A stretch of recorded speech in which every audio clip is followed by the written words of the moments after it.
Nós estamos em Gênesis 18, de 16 a 21, temos caminhado devagarinho. Minhas filhas acham que eu não vou viver até Êxodo.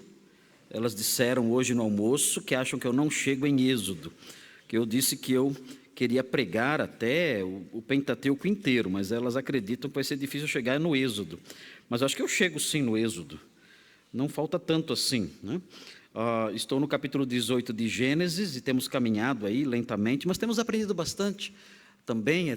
Tem sido bom para mim, em especial para a minha vida, em especial está sendo bom poder se debruçar sobre a Escritura com mais detimento, com mais tempo, para me dedicar a esses estudos e compartilhar com os irmãos aqui, na medida em que o Senhor me capacita a fazer isso.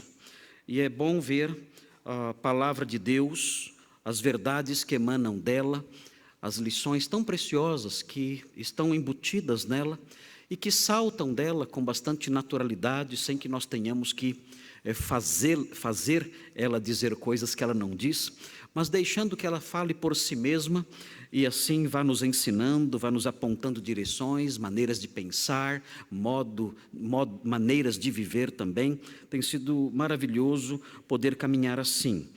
Em alguns momentos, quando eu estou preparando esses sermões para apresentar aqui aos irmãos, eu me sinto bastante empolgado com as coisas que eu aprendo, com as coisas que eu acabo descobrindo, e eu fico ansioso pensando, podia ser hoje, domingo, para eu falar logo essas coisas para as pessoas, eu fico empolgado com isso. Mas, enfim, temos aí o nosso tempo para caminhar sobre essas coisas, temos feito assim, o Senhor tem nos abençoado. Gênesis 18, 16 a 21, os irmãos sabem, os irmãos que têm acompanhado sabem que esse trecho é a continuação, ele faz parte de uma história maior. É a continuação de uma história que começou no versículo 1, o capítulo 18 inaugura uma história nova e fala sobre Abraão como um anfitrião de 3 personagens que surgiram de repente ali, na região em que ele estava fixado ali. Abraão vivia uma vida seminômade e esses 3 personagens apareceram ali. Um deles logo se identifica como sendo Yahweh ou Javé ou Jeová. Ele se identifica assim, ele se apresenta assim. E surgem então diálogos aí, o Senhor ele fala, ele renova a sua promessa ali, enquanto Abraão serve um banquete para aqueles hóspedes que chegam, aqueles 3 personagens misteriosos que chegam. Abraão serve muito depressa ali, de maneira muito solícita, ele serve a eles todos ali um banquete, um grande banquete, e nós vimos tudo isso, e ao longo desse banquete, o Senhor, Yahweh, se manifesta ali, dizendo que ele vai abençoar Abraão e vai lhe dar um filho por meio de Sara, e assim vai dar continuidade e cumprimento à sua promessa. E nós chegamos então aqui no versículo 16, em que o diálogo de Deus com Abraão, ou o diálogo de Deus ali, ele com aqueles visitantes que estavam ali com ele, os outros 2 também que estavam com ele ali, segue numa outra direção. Isso já no fim da visita. No fim da visita daqueles 3 personagens, surge um novo assunto. E não é um assunto muito agradável. E esse assunto, tão pouco agradável, deixa Abraão bastante incomodado. E nós vamos perceber esse incômodo de Abraão nos versículos 22 a 33, porque os versículos 22 a 33 mostram Abraão tentando interceder junto a Deus, diante de Deus, pelo povo de Sodoma. Ele percebe que Deus desceu, que Deus veio à terra, que Deus estava ali presente, assumindo uma forma física, visível, palpável, sendo que um dos objetivos disso era trazer juízo. Abraão percebe isso. Ele ele nota que a visita de Deus ali, a partir desse diálogo que vamos estudar hoje, aquela visita tinha um propósito adicional, não somente renovar os termos da aliança, mas também fazer algumas verificações judiciais. Nós vemos isso aqui. E nós vamos caminhar então nesse texto. Esse texto, eu dividi esse texto em 3 partes, e os irmãos vão acompanhar. Eu não sei se eu vou conseguir terminar a exposição dos versículos 16 a 21. Não sei se eu vou conseguir terminar, porque os irmãos sabem que eu faço algumas digressões, tentando conectar as verdades que o livro apresenta, que a história apresenta, com a vida particular, com a nossa vida pessoal, nosso dia a dia. E essas coisas, essas digressões, fazem com que os pontos eles se prolonguem. Então, talvez eu não consiga terminar tudo hoje aqui. Se eu não conseguir, aí eu prossigo na semana que vem nesse mesmo texto. Mas eu dividi esse trecho que lemos em 3 partes. A primeira parte está nos versículos 16 a 21.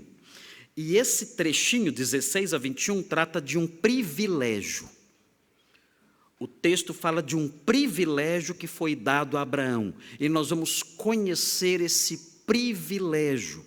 E vamos ver de que modo esse privilégio se repete na nossa vida também. Então veremos os versículos 16 a 21, vamos olhar versículo por versículo até detectarmos esse privilégio. Na segunda parte, a segunda divisão abrange só o versículo 19. O versículo 19 trata de 2 propósitos. Há 2 propósitos elencados no versículo 19. 2 propósitos relacionados à escolha que Deus fez de Abraão.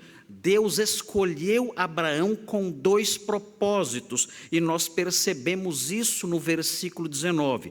Nós vamos destacar, nós vamos frisar esses 2 propósitos e veremos de que maneira, se é que elas existem, de que maneira esses 2 propósitos se relacionam conosco, se existe alguma conexão entre esses 2 propósitos e a nossa vida. E, em último lugar, a terceira divisão desse texto está nos versículos 20 e 21, o trecho mais controvertido desse episódio aqui. Os versículos 20 e 21 tratam de 3 providências. 3 providências que Deus veio tomar. E é um trechinho que teologicamente apresenta um desafio maior, por quê? Porque o versículo 21 fala que Deus, mostra Deus dizendo: descerei, verei, e saberei se o que tem chegado a mim é verdade ou não. Porque esse trechinho é controvertido teologicamente? Porque mostra Deus vindo aqui para verificar se algo é verdadeiro ou não, para saber se aquilo que tem chegado a ele corresponde aos fatos. Nós sabemos que Deus é onipresente e onisciente. De que maneira, então, nós podemos entender o versículo 21? Então, é um versículo que representa um pequeno desafio teológico para nós. Evidentemente, os inimigos da palavra de Deus, os inimigos da fé, os inimigos da sã doutrina vão dizer: o Deus de vocês não é onisciente? O Deus de vocês não é onipresente? Por que então ele teve que descer aqui para ver se alguma coisa realmente era verdadeira? Para saber se algo realmente estava acontecendo? Que Deus é esse? Que onipresença é essa? Que onisciência é essa em face do que está escrito no versículo 21? Então nós vamos dissolver esse pequeno nó também, apontando as 3 providências que aparecem aqui nos versículos 20 e 21. Vai dar tempo de fazer tudo isso hoje? Não sei.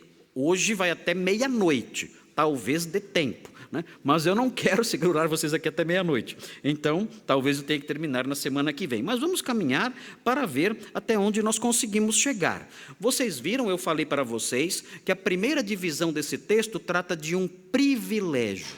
E nós vamos então conhecer esse privilégio, a partir aí do versículo 16, vamos caminhar e vamos ver esse privilégio. Diz assim o versículo 16, fala assim: tendo se levantado dali aqueles homens, olharam para Sodoma. Irmãos, aqui começa a desgraça de Sodoma. É aqui que a desgraça de Sodoma começa.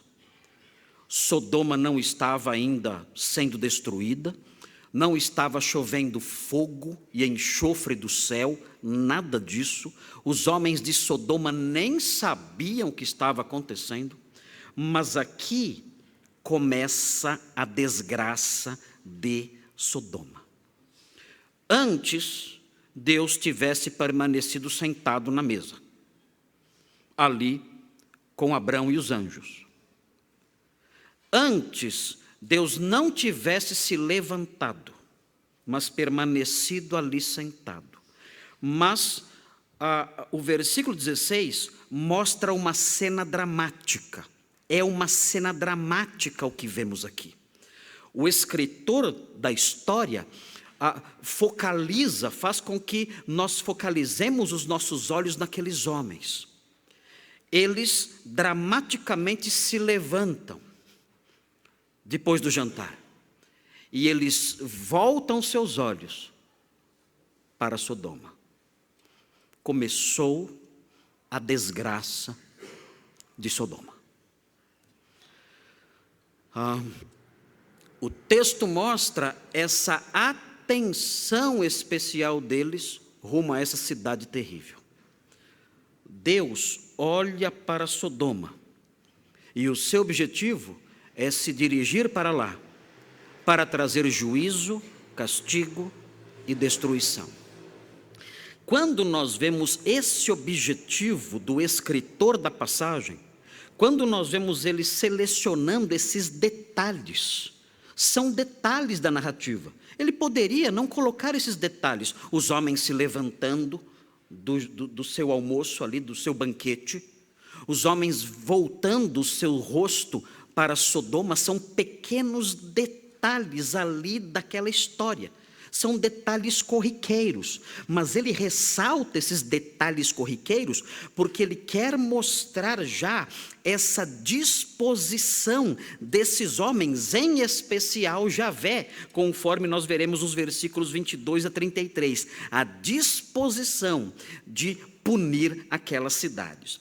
E se esse é o objetivo do autor, como parece ser, mostrar com esses pequenos gestos o levantar-se e o voltar os olhos para aquela cidade, se o que ele quer pintar aqui, se o que ele quer destacar aqui é a ira de Deus já se manifestando, a ira de Deus já começando a se acender, a chama do seu furor já começando a arder, algumas fagulhas dela já sendo vistas, alguns lampejos já da tempestade, alguns raios já da tempestade vindoura aparecendo no horizonte através disso, então nós podemos afirmar a partir desses detalhes, eles se levantaram e olharam, que o fato de Deus se voltar e observar a iniquidade do homem, isso já compõe o seu processo de juízo. Isso já compõe o seu processo de punição. E se isso for verdade, então, nós podemos dizer que a condição do mundo em que nós vivemos é uma condição perigosa. Por quê? Porque a condição do mundo em que nós vivemos é uma condição perigosa quando nós consideramos o significado desses pequenos gestos aqui. Pequenos gestos que tentam realçar a ira vindoura de Deus. Porque a Bíblia diz, nós podemos dizer isso, porque a Bíblia mostra que isso não aconteceu e não acontece somente com Sodoma. O levantar-se e contemplar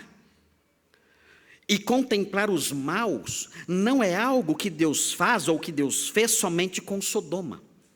Quando nós caminhamos pela Sagrada Escritura, nós chegamos no livro de Provérbios.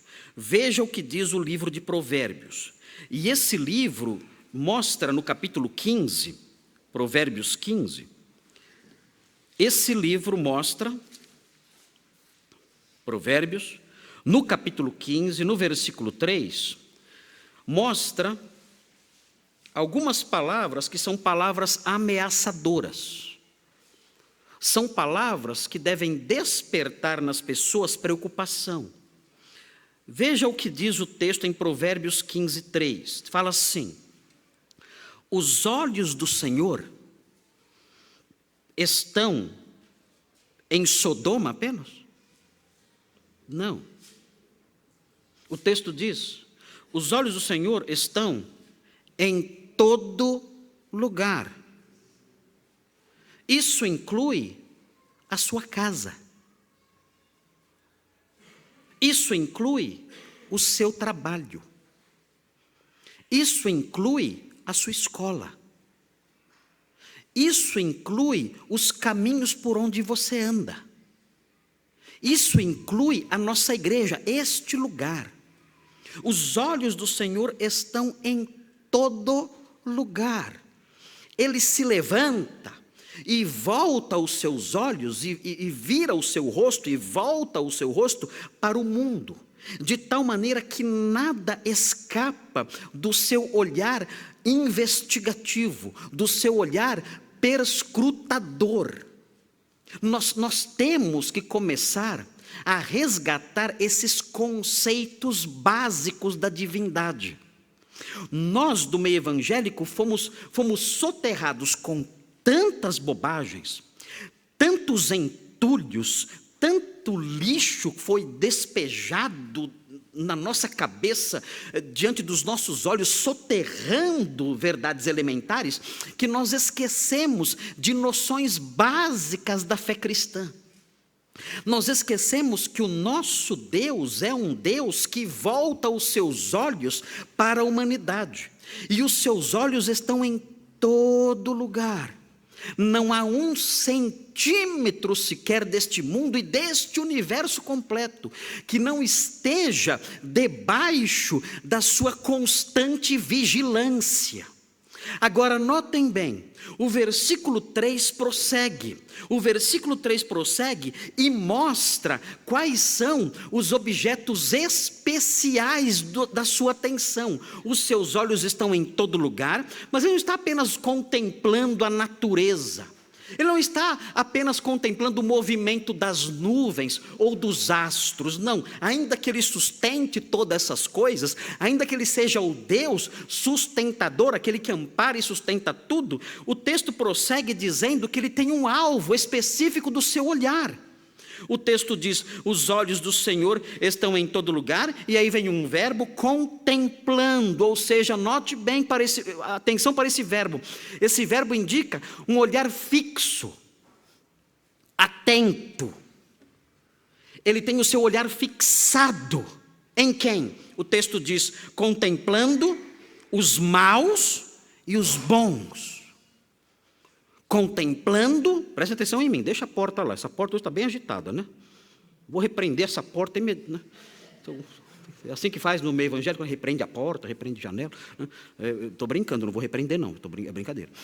Mas não prestem atenção na porta, prestem atenção em mim. Eu sei que é difícil, às vezes começa o movimento e aí a gente fica distraído, né?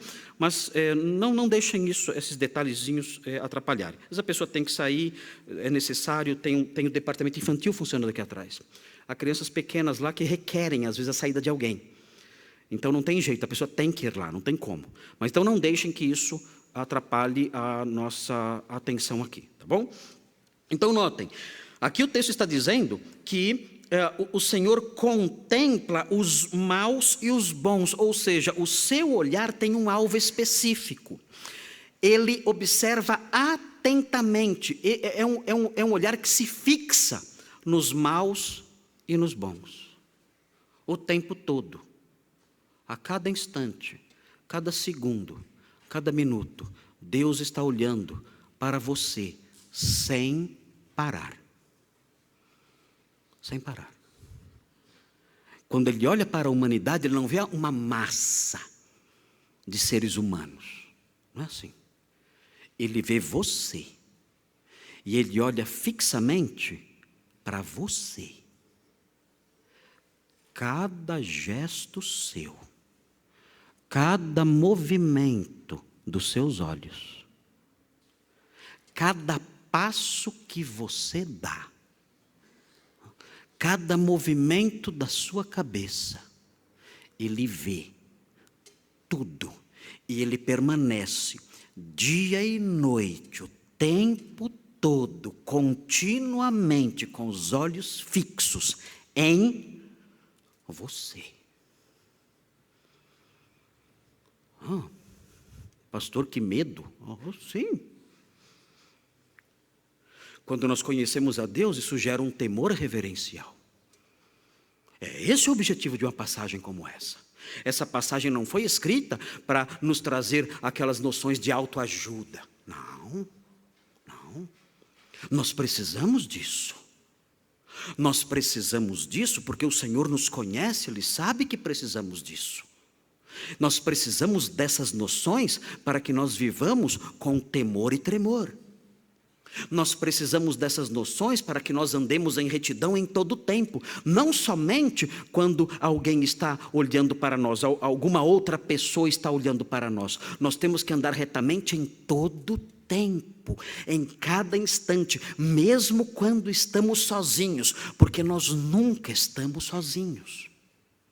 E nós aprendemos também, quando nós conjugamos essa verdade ao que nós aprendemos na semana passada, nós vemos também que Deus, além de observar fixamente cada movimento dos meus olhos, das minhas mãos, dos meus pés, além de ouvir cada palavra que sai da minha boca, além disso, nós aprendemos na semana passada, Ele também conhece os pensamentos que há no meu coração, cada um deles.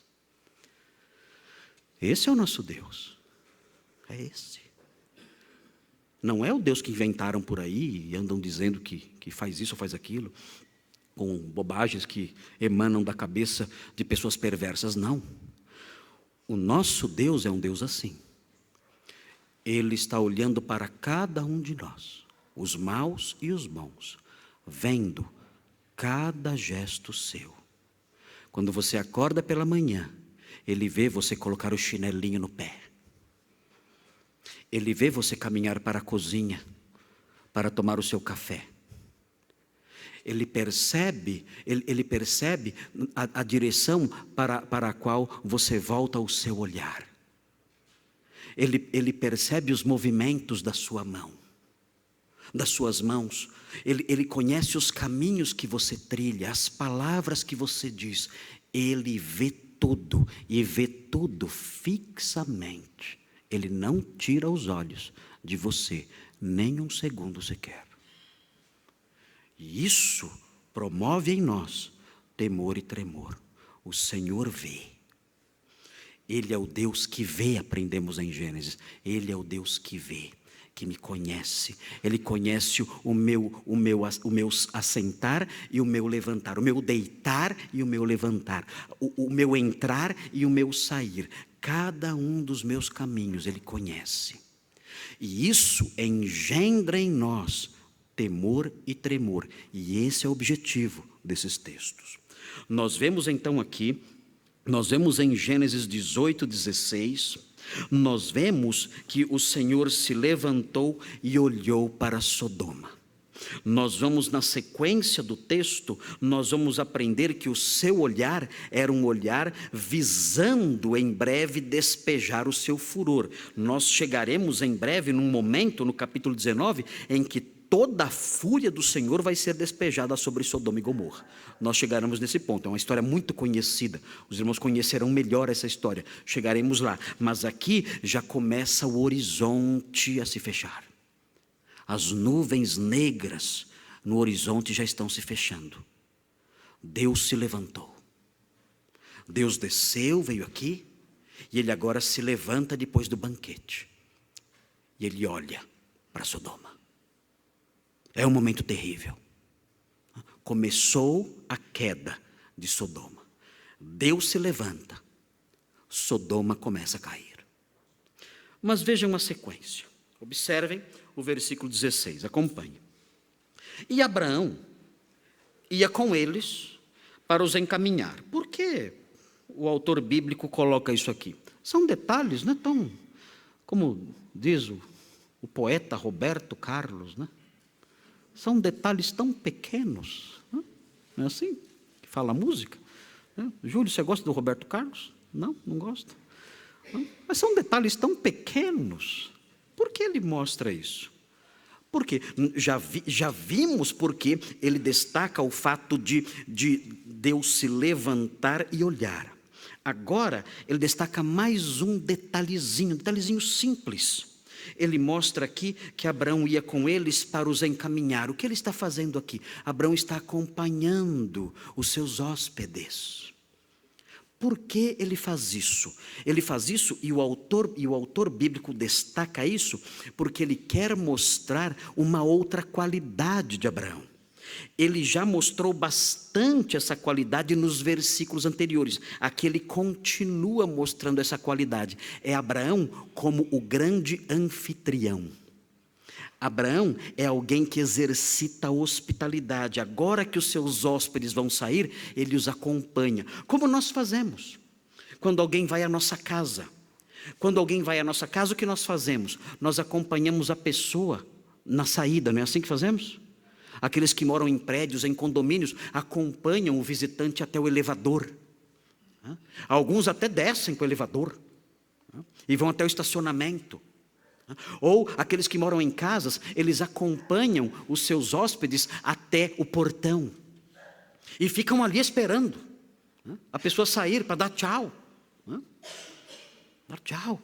É uma maneira de mostrar o quê? É uma maneira de mostrar simpatia, apreço, respeito, consideração. É uma forma de mostrar essas coisas. E aqui o autor bíblico quer mostrar isso para nós.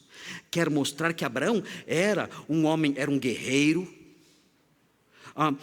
Quer mostrar que Abraão era um homem generoso. Ele já mostrou isso nos relacionamentos de Abraão com Ló. Quer mostrar que Abraão era um homem guerreiro. Nós aprendemos isso quando ele se levantou contra os reis que raptaram o seu sobrinho. E agora ele mostra que Abraão, além de ser essas coisas, ele era também um grande anfitrião. Um homem de Deus que era um grande anfitrião. Quando nós vemos isso aqui, nós temos que perceber uma lição, uma pequena lição embutida aqui pelo escritor bíblico. O escritor bíblico quer mostrar isso em Abraão como uma virtude. Abraão recebeu aqueles homens, ele serviu aqueles homens uma grande refeição e agora ele os acompanha. Na palavra de Deus, a hospitalidade é uma virtude extraordinária, exaltada pelo próprio Senhor Jesus, exaltada por todo o Novo Testamento, a hospitalidade. Nós temos que perceber a presença dessa virtude aqui. Abraão, o homem, o patriarca hospitaleiro. Deixa eu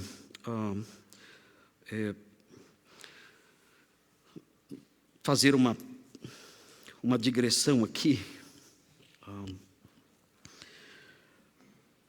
Esse valor da Escritura é um valor que precisa ser resgatado nos dias modernos, entre os crentes em especial. A hospitalidade. Nós, os crentes, temos que saber receber bem as pessoas em nossa casa. E nós, os crentes, temos que aprender, são lições elementares. Nós, os crentes, temos que aprender a nos comportar também como hóspedes, como visitantes numa casa. Com o passar do tempo, o afastamento que ocorreu ao longo das últimas décadas da Sagrada Escritura, houve um afastamento da Sagrada Escritura, esse afastamento teve um custo alto, e esse custo alto envolveu até as coisas mais corriqueiras da vida. As pessoas perderam noções básicas de tato, noções básicas dos bons costumes, da boa educação. Nós perdemos isso. Por que perdemos isso? Porque essas coisas foram se diluindo. Porque o fundamento dessas coisas todas, a base principal desses comportamentos todos, comportamentos simples, corriqueiros, é a palavra de Deus. Quando ela é removida, essas coisas todas começam a despencar, elas começam a desaparecer. Então, valores como a hospitalidade, o modo de receber alguém, ou o modo de se comportar na casa de alguém, essas coisas todas vão se diluindo, vão desaparecendo. Nós, os crentes, temos que resgatar isso. Esse versículo 16 mostra esse modelo, mostra o grande patriarca Abraão, dando o exemplo de como ele recebeu os seus hóspedes, o seu apreço, a sua atenção, a sua disposição em servir, a sua simpatia acompanhando aqueles hóspedes até os limites ali da sua casa. Isso tudo é mostrado aqui. E nós temos que aprender essas coisas. Nós temos que ser assim. Eu digo isso para os irmãos porque eu já visitei casas onde as pessoas não tinham noções acerca disso. Vão falar, nossa pastor, é verdade? Sim, é verdade. Crentes. Eu fui certa vez numa casa e eu sentei na sala e a esposa foi chamar o marido. E o marido disse assim, eu escutei, ele pensou que não escutava. Eu vou contar essa fofoca para vocês, que eu escutei. Eu não estava atrás da porta como Sara escutando, mas ele falou alto e eu escutei da sala. Ele disse assim, deixa ele tomar um chá de cadeira. E eu fiquei lá tomando um chá de cadeira. E então ele veio, pastor, depois de 2h30, que satisfação, que mentira, que hipócrita, que postura errada para um cristão adotar, sem noções básicas do que é ser um bom anfitrião, como Abraão foi. E nós vemos posturas desse tipo, ou coisas semelhantes no meio do cristianismo. Não podemos agir assim, nós temos que desenvolver essa virtude. Mais, nós também, e aqui a coisa se torna pior hoje em dia, nós também temos que aprender, desculpem me estender nessa digressão, mas nós também temos que aprender a nos comportar como hóspedes na casa de alguém. Temos que ter noções elementares acerca disso. Nós, quando vamos à casa de alguém, nós temos que adotar uma postura respeitosa. Nós não podemos abusar da bondade da pessoa. Nós devemos ter tato. Se os nossos filhos são pequenos e quebram tudo, nós temos que controlá-los. Nós não podemos deixar nossos filhos destruir a casa de quem nos recebe, como geralmente acontece. Os pais olham e falam, para filhinho, e o filhinho arrebentando a televisão no pontapé. Não faz assim que é feio, e caindo os armários. Os pais têm que ter essa sensibilidade. Os pais têm que controlar suas crianças. As pessoas que vão visitar alguém têm que ter noções de horário. Elas não podem chegar numa casa, eu já vi crentes fazendo isso, chegam numa casa às 5h, vão embora às 2h. Todos cansados ali, implorando, né? Vá, né? Vá. E nós brasileiros temos certos hábitos, né? Culturais. A pessoa fala, eu vou embora, o que nós dizemos? É cedo ainda, nós falamos. É um costume só, não é cedo. Mas algumas pessoas acreditam no que nós falamos. É mentira o que estamos dizendo. É apenas uma convenção dizer isso, apenas um costume. Nós dizemos é cedo ainda, é um costume nosso, que vem dos nossos avós. Não é cedo, é tarde, vá depressa. Mas a pessoa acredita. A pessoa quer, é cedo ainda? Vou ficar mais um pouquinho então. Irmãos, nós temos que ter essas noções ligadas ao conceito de hospitalidade. Nós temos que fazer com que a nossa visita deixe o desejo de voltar. Quem dera essa visita volte. Foram embora, que pena que foram embora. Como nós gostaríamos que viessem mais vezes. É necessário haver esse tato. O livro de Provérbios, ainda falando sobre esse assunto, vejam o que diz o livro de Provérbios no capítulo 25. Veja como a Bíblia, a santa palavra de Deus, nos educa. Ela nos educa direta e indiretamente. Nós vemos o exemplo de Abraão, a palavra de Deus mostrando o homem de Deus hospitaleiro. Nós vemos a palavra de Deus mostrando o grande patriarca, sensível, educado, um grande anfitrião. Veja o que diz Provérbios 25, versículo 17. Observe, veja como a Bíblia educa os crentes em coisas pequenas, em coisas corriqueiras, em coisas do dia a dia, tornando o crente uma pessoa diferente em mínimos detalhes. Veja o que diz aqui: não sejas frequente na casa do teu próximo. Note, não sejas frequente na casa do teu próximo. Ou seja, não seja uma visita o tempo todo ali. Não faça isso. Seja um visitante raro. Não vá sempre ali. Por quê? Veja como ele é realista. Ele explica: para que não se enfade de ti. Que ele fala: não aguento mais. Eu não aguento mais essa pessoa aqui. Se tocar a campainha, olha quem é. Eu vou ficar todo mundo quieto aqui dentro, fingir que não tem ninguém em casa. Cansei dessa visita. Cansei. Não aguento mais essa pessoa. E o texto prossegue: para que não se enfade de ti e te aborreça, comece a ter raiva de você. Comece a desenvolver sentimentos negativos em relação a você. Ou seja, seja sensível como um hóspede. Não seja frequente, não abuse da hospitalidade da pessoa. Eu conheci uma família, os irmãos vão assustar. Eu conheci uma família, casal e 2 filhos. Entraram na casa de um casal da igreja e ficaram morando lá por 1 mês. 1 mês. Comendo, bebendo e dormindo.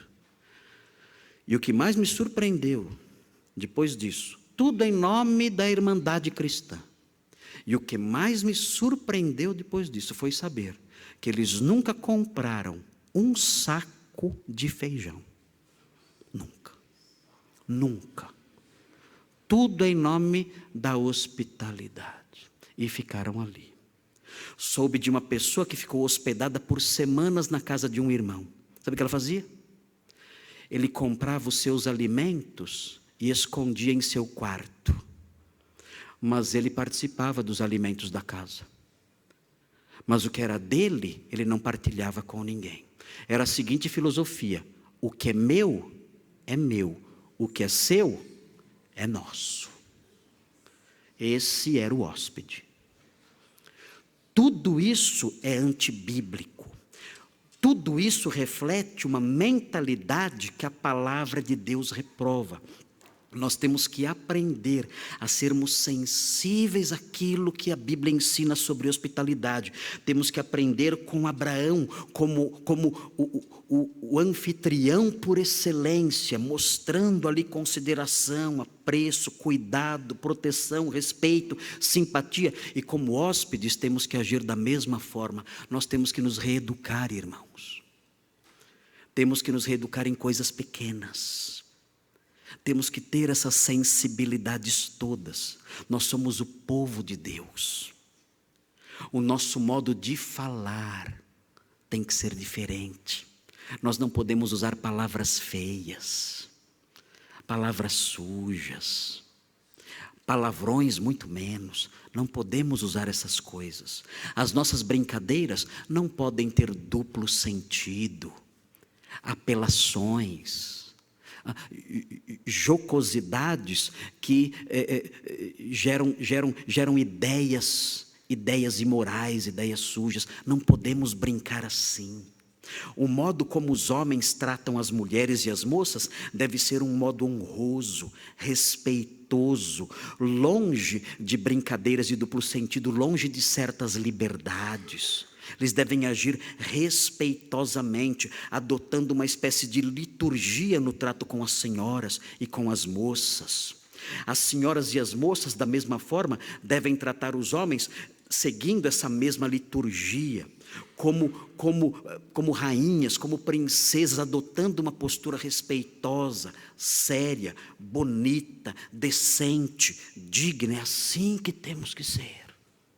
Esse é o nosso modo de viver. Isso se estende a tudo, aos pequenos detalhes da nossa vida. O modo como nós nos vestimos, o modo como olhamos, o modo como falamos, o modo como rimos, o modo como andamos. Tudo deve ser revestido da solenidade linda que o cristianismo, que a fé cristã nos cobriu. Com que a fé cristã nos cobriu? Essa solenidade, esse manto de dignidade, de beleza, de grandeza, de caráter.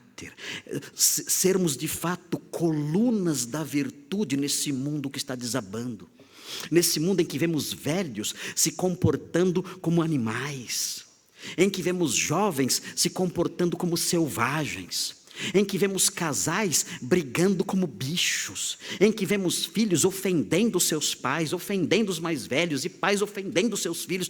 Nós temos que viver um modo diferente. O nosso modo de viver é uma liturgia santa, é um hino sacrossanto. Cada detalhe da nossa vida revestido de dignidade, grandeza, beleza, solenidade em tudo, em cada ponto de viver. E a Bíblia nos ensina isso, direta e indiretamente.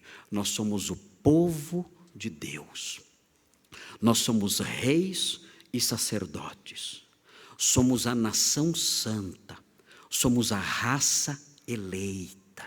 E esses pequenos valores que destacamos aqui agora, que destacamos aqui hoje, devem fazer parte do nosso dia a dia em todo o tempo. As pessoas olharão olharão para nós e dirão: que povo distinto é esse? Que povo respeitoso é esse? Que povo digno é esse? Quem são essas pessoas? De onde elas vêm? O que aconteceu com elas? Onde elas aprenderam essas coisas? Por que elas falam dessa maneira? Por que elas nos tratam desse modo? Por que os seus jovens são assim? Por que as suas crianças são assim? Por que são todos eles adoráveis? Por que são todos eles tão respeitosos e andam de maneira tão digna? Nós poderemos responder: porque nós pertencemos a uma cultura celeste. Nós temos como modelo Abraão. Nós temos como modelo os grandes homens de Deus, os grandes patriarcas. As mulheres têm como modelo Sara no seu trato com seu marido. Nós temos como modelo o Senhor Jesus Cristo, modelo por excelência. É isso que nós temos, nós somos esse povo, é assim que nós vivemos e é por isso que andamos dessa maneira. Muito bem, fechemos a digressão. Vamos prosseguir no texto agora. Os irmãos estão entendendo porque eu demoro, né? Vamos prosseguir mais um pouquinho. Irmãos, eu preciso dizer essas coisas. Eu preciso dizer essas coisas. O nosso mundo hoje está tão longe de noções tão elementares, que os púlpitos cristãos têm que começar a destacar essas coisas tão elementares, tão basilares. Por isso eu me detive apontando isso. Está presente no texto essa postura de Abraão. Nós temos que aprender com isso. Agora vejam a sequência. A sequência diz assim: disse o Senhor, e aí vem, notem, o primeiro ponto dessa passagem mostra um privilégio. Esse é o nome do primeiro ponto, um privilégio. E aqui começa o privilégio. Vejam o que diz: disse o Senhor: ocultarei a Abraão o que estou para fazer? Para quem Deus disse isso? Aqui, entre os três visitantes, quem fala aqui é Yahweh, é o Senhor, é Deus, é o eu sou falando aqui. Na sua Bíblia você vê aí a designação dele: disse o Senhor, é Deus, é Yahweh, é o eu sou. ele diz: ocultarei a Abraão o que estou para fazer. Talvez ele tenha dito isso aos outros dois que estavam com ele, os dois anjos que estavam com ele. E Abraão ouviu ele dizendo isso àqueles anjos. E ele prossegue na sua pergunta, é uma pergunta retórica. Ele diz: visto que Abraão certamente virá a ser uma grande e poderosa nação, e nele serão benditas todas as nações da terra. Ele diz aqui que ele vai compartilhar os seus planos, os seus desígnios com Abraão.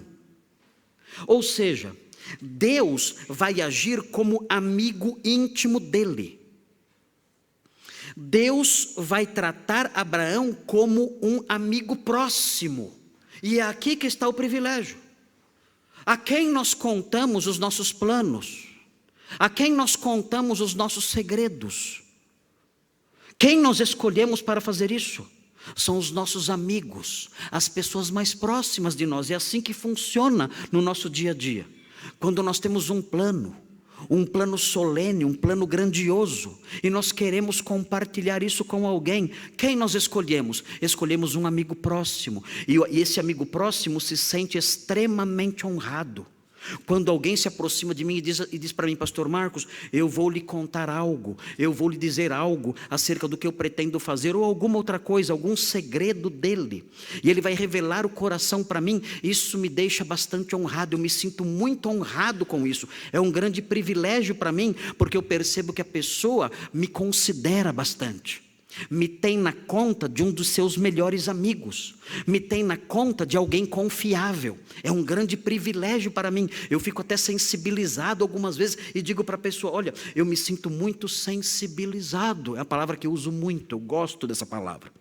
Eu me sinto muito sensibilizado diante do que você está fazendo agora, abrindo o coração comigo e compartilhando aí os seus segredos, e compartilhando os seus planos, e compartilhando os seus pensamentos mais secretos. Eu me sinto honrado com isso, porque isso mostra que você confia em mim, isso mostra o grau de amizade que você tem em relação a mim, isso mostra o grau de consideração que você tem por mim. Eu me sinto honrado com isso, é um privilégio para mim.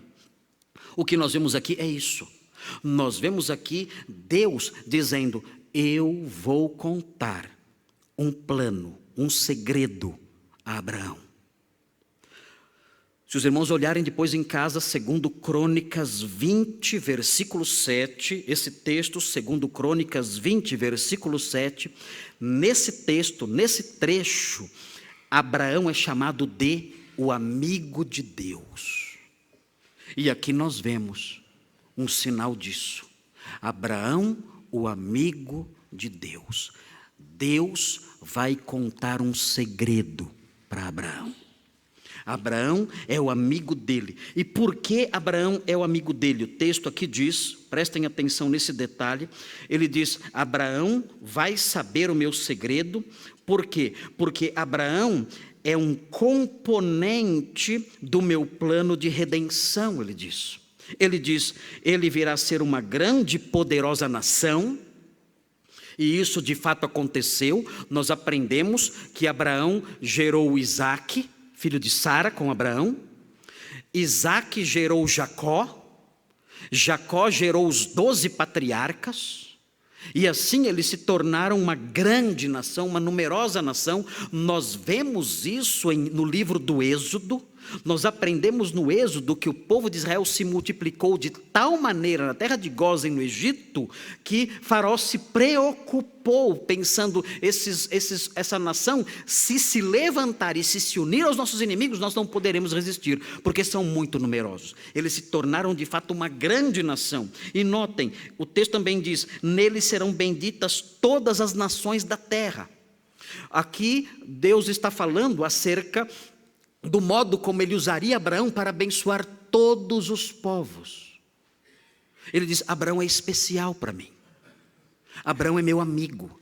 eu vou contar a ele um segredo, porque ele é meu amigo, eu escolhi para fazer dele uma grande nação e para que por meio dele as nações da terra sejam abençoadas. Como as nações da terra seriam abençoadas por meio de Abraão? É importante nós entendermos como isso aconteceu. Talvez Abraão não tenha entendido isso.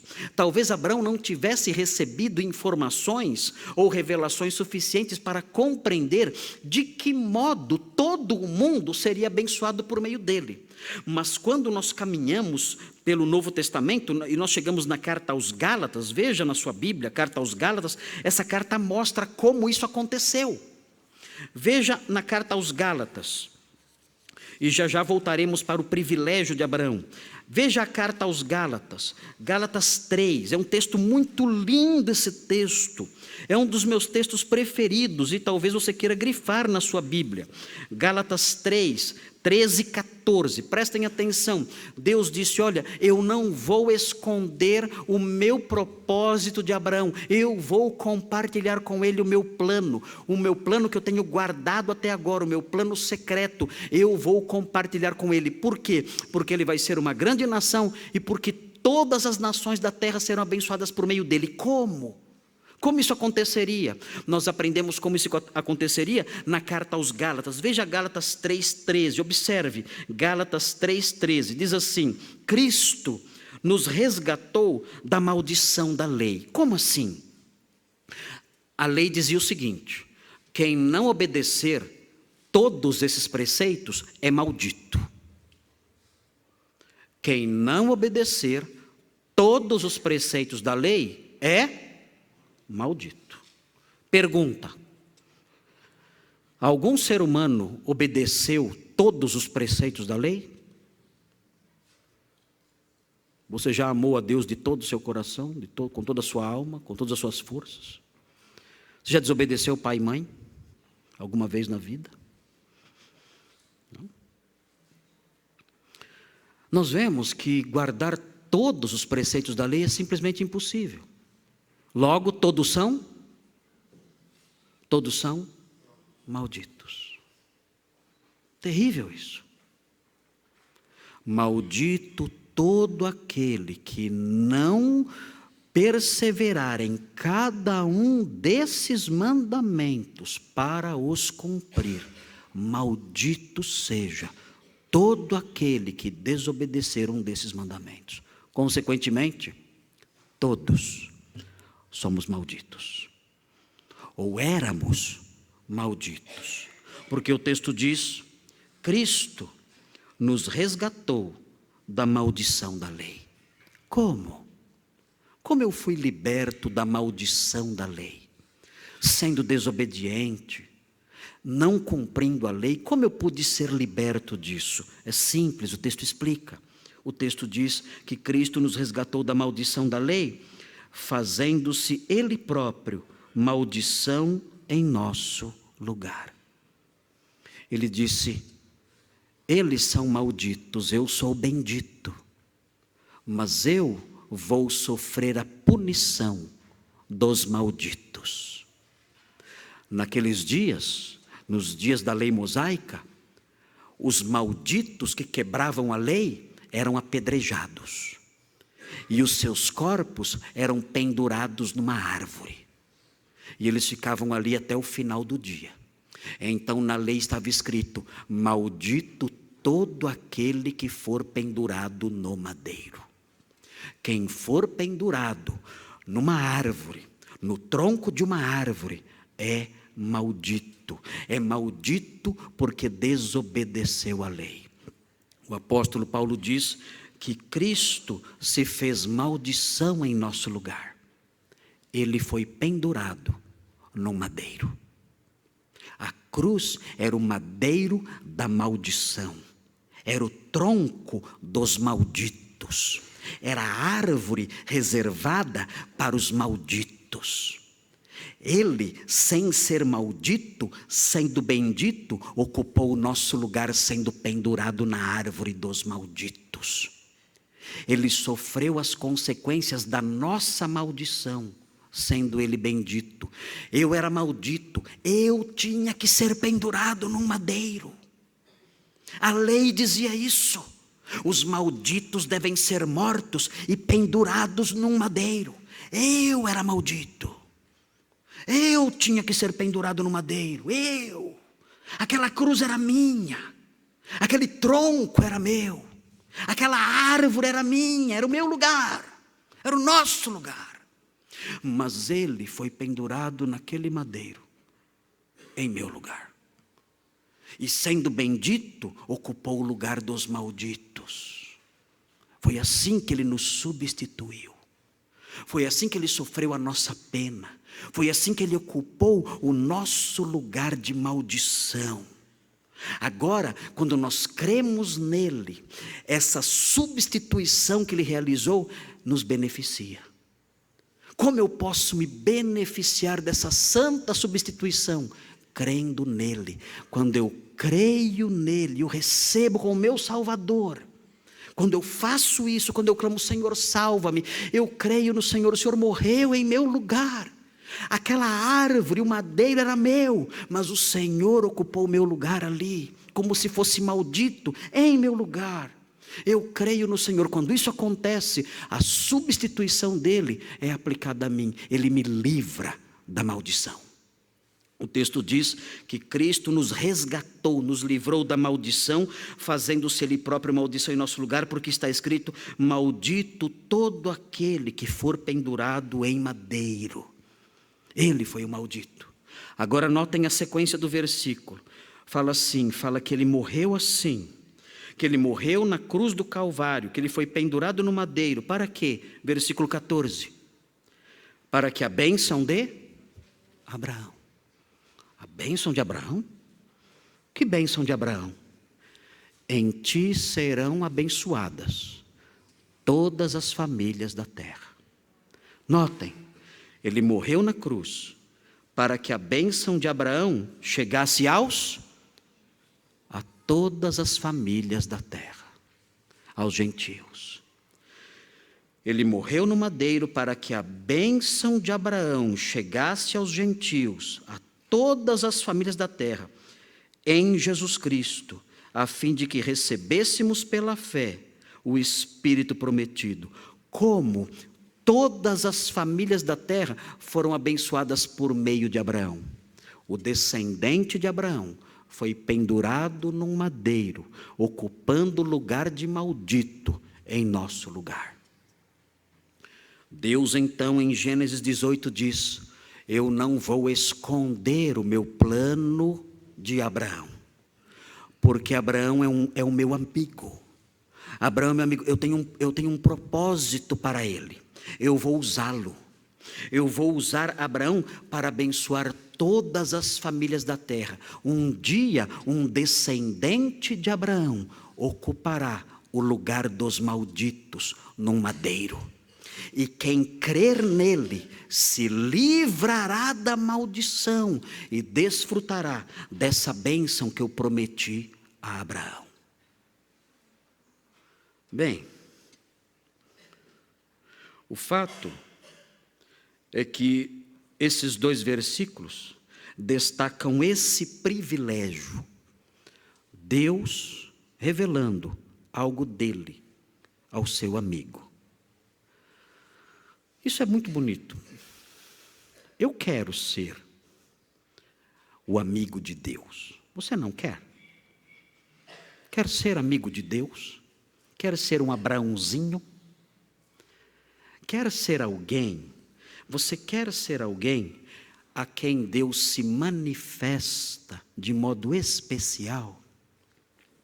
Nós vemos isso aqui, é muito lindo isso tudo. A história vai se tornar mais bonita lá na frente. Toda aquela figura de Deus descendo para ver e para olhar. Existe muita beleza nisso que eu vou compartilhar com os irmãos, mas já vi que não vai dar tempo de fazer isso hoje.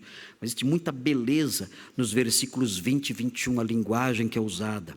A linguagem é uma linguagem, como é que eu posso dizer? Um estilo meio que antropomórfico. é um antropomorfismo na linguagem.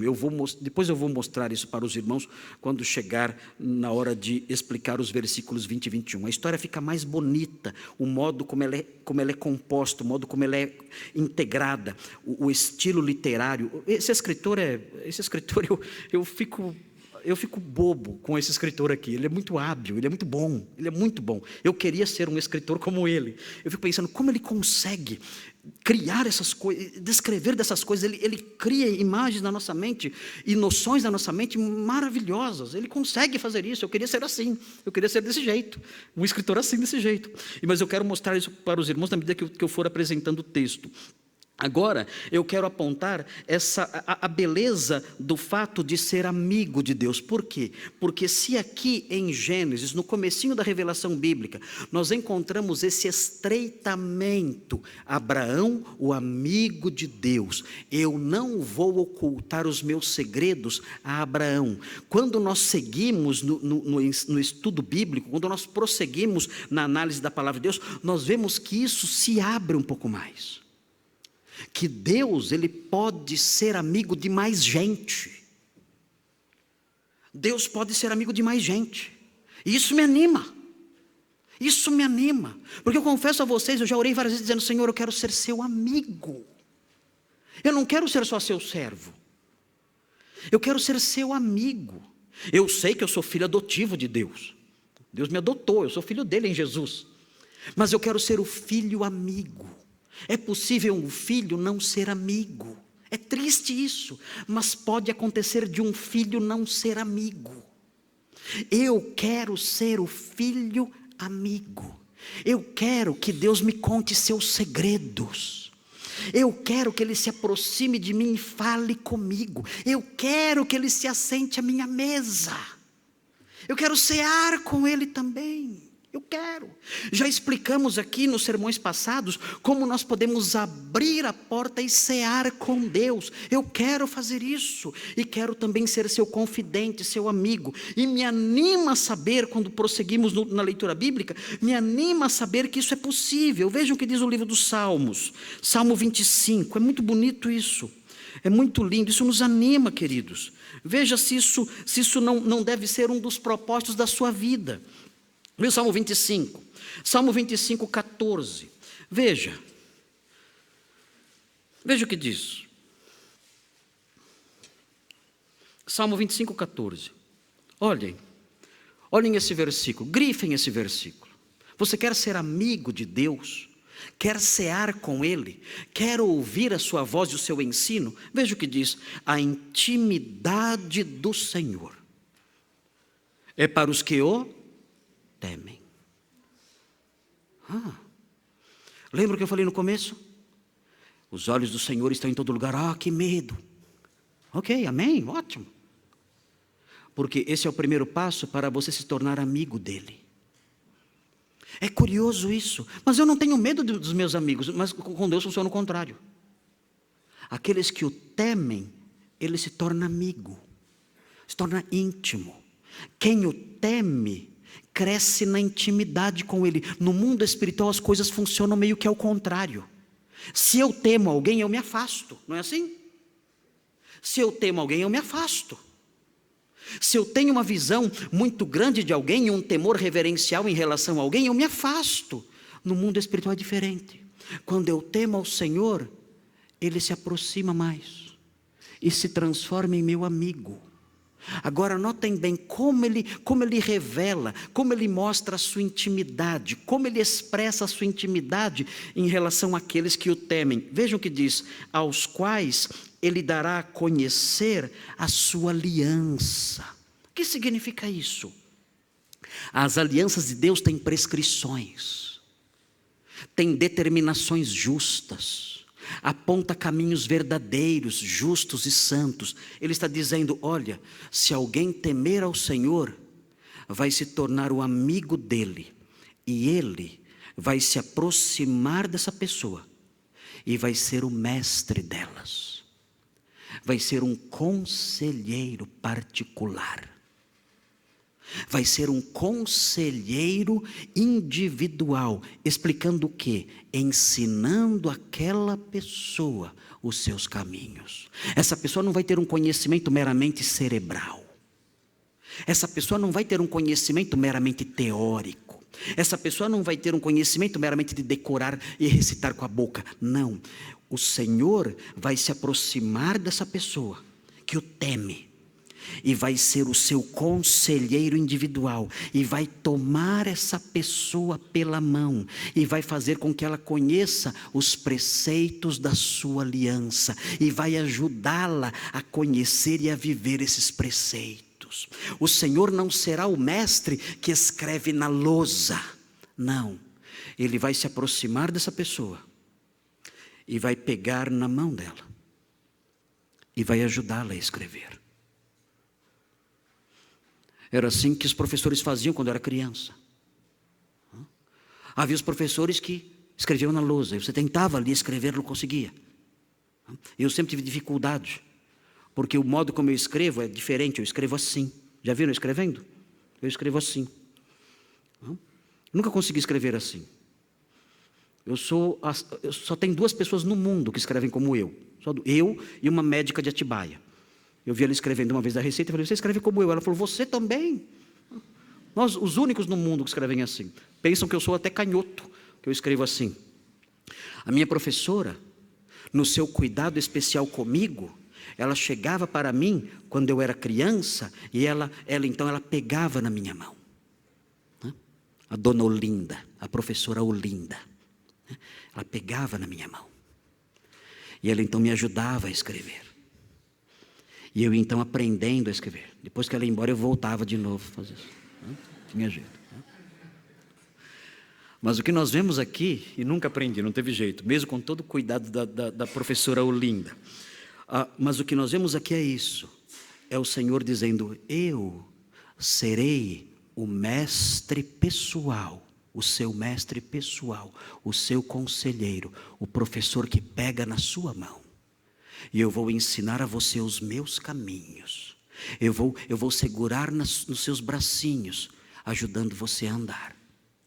Eu vou fazer isso. Eu vou pegar na sua mão, ajudando você a escrever. Eu vou ser o seu professor próximo, o seu professor íntimo, o seu professor amigo. Eu serei esse professor para você. Se você me temer, isso não vai me afastar de você.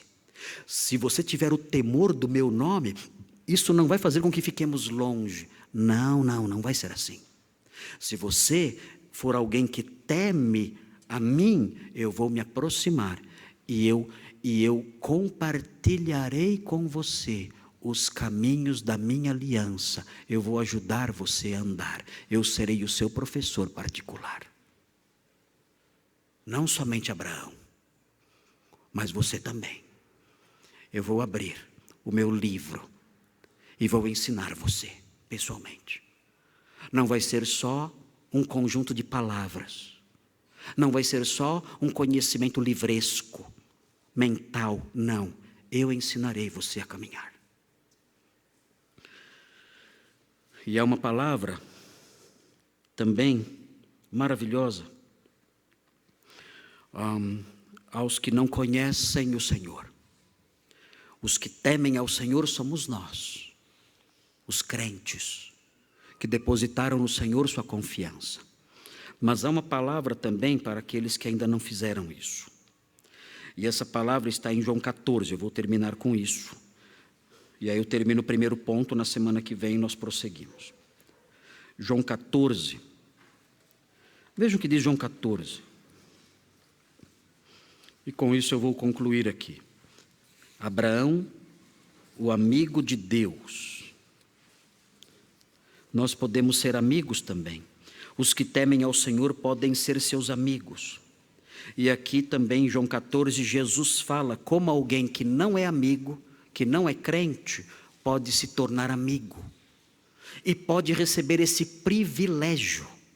O privilégio de Deus se manifestar a ele. E ser íntimo dele.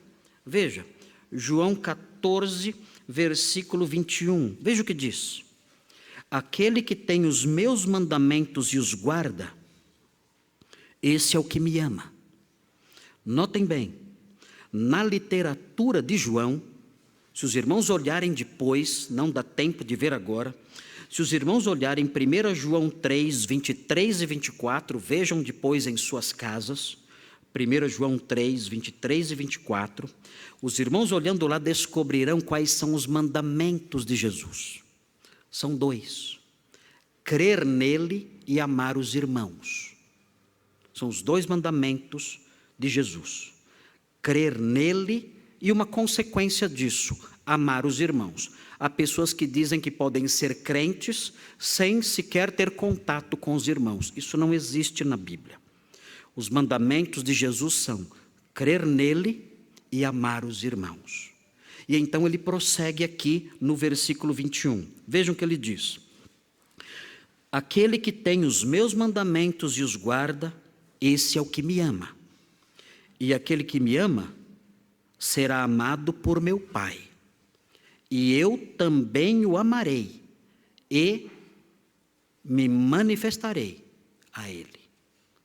Nós vemos aqui um gesto de afinidade. Se alguém fizer isso, se alguém crer em mim, e crendo em mim começar a amar os irmãos, fazendo parte aí do povo de Deus, eu vou me manifestar a essa pessoa. Eu serei amigo dessa pessoa. Assim como eu me manifestei a Abraão, assim como eu me manifesto àqueles que me temem, eu vou me manifestar a essa pessoa também. E isso, quando Jesus disse isso, um dos discípulos assustou. Eu achei estranho isso. Ele disse, veja o versículo 22, disse-lhe Judas, não Iscariotes, e falou o seguinte: de onde procede, Senhor, que estás para manifestar-te a nós e não ao mundo? Ele estranhou isso, que quando Jesus disse, eu vou me manifestar a essa pessoa, o discípulo pensou na segunda vinda de Cristo. Agora, a segunda vinda de Cristo é uma coisa de que vão participar somente os crentes? Não. A segunda vinda de Cristo será algo testemunhado pelo mundo inteiro. E por isso o discípulo assustou. Ele disse, Senhor, mas como assim? Como o Senhor vai se manifestar a essa pessoa e não ao mundo inteiro? O Senhor não nos ensinou que na sua vinda todos o verão? O Senhor vai se manifestar a todos? Como pode ser isso? Como o Senhor pode se manifestar somente a esses que creem no Senhor? Como o Senhor pode se manifestar somente a esses que temem ao Senhor e creem no Senhor? Como é possível isso? Nós sabemos que a sua manifestação será global, universal, todo olho verá, será uma manifestação diante do mundo todo. Como procede do Senhor se manifestar a nós e não ao mundo? Então Jesus explicou. Jesus explicou que existe um outro tipo de manifestação. Tem sim a manifestação vindoura, a manifestação futura, claro que há. Quando o Senhor voltará e todo olho verá.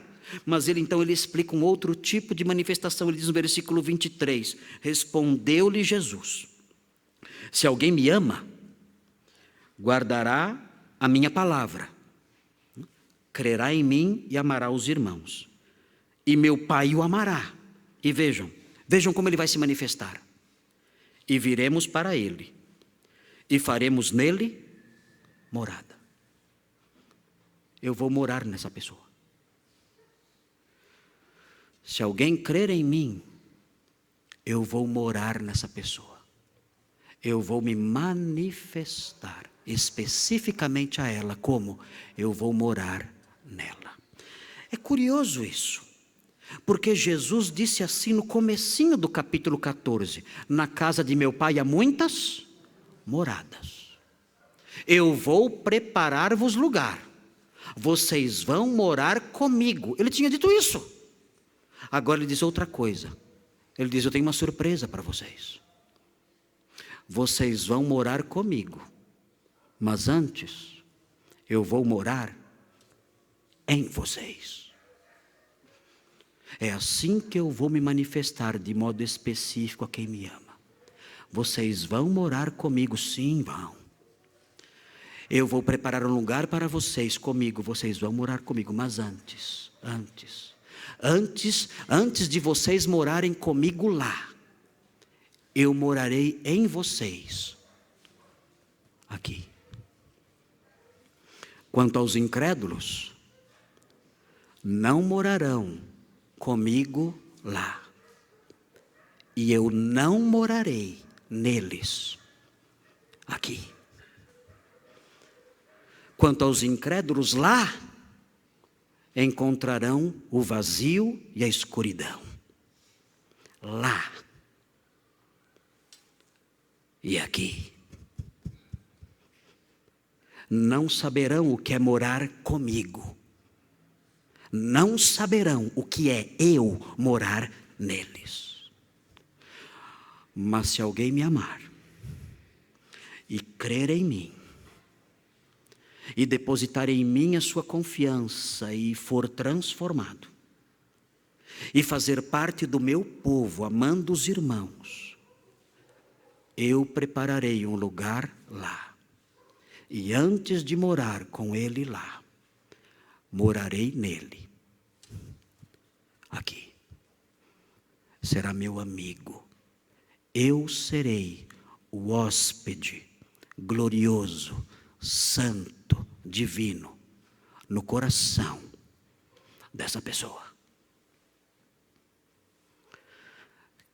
Quer ser o anfitrião de Jesus no seu coração? Quem não é o anfitrião de Jesus aqui, não será o hóspede dele ali. Quer ser o anfitrião de Jesus hoje?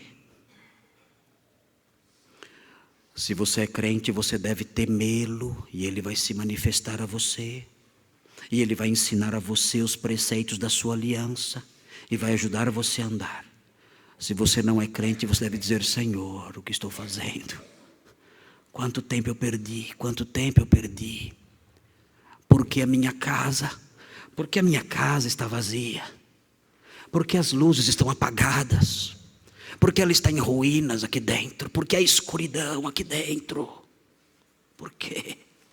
Senhor, eu quero ser seu amigo, eu quero recebê-lo hoje. Salva-me, perdoa-me, eu quero ser o seu anfitrião agora. Quero recebê-lo aqui na minha casa, no meu coração. Afasta a escuridão, afasta a poeira, restaura as ruínas desta casa do meu coração e habita em mim. Habita em mim. Porque eu sei que o Senhor habitando em mim agora, eu habitarei com o Senhor amanhã. Suplique ao Senhor hoje, clame a Ele: Senhor, salva-me. E Ele virá e fará morada em você. E preparará uma morada para você junto ao Pai no céu. Vamos orar.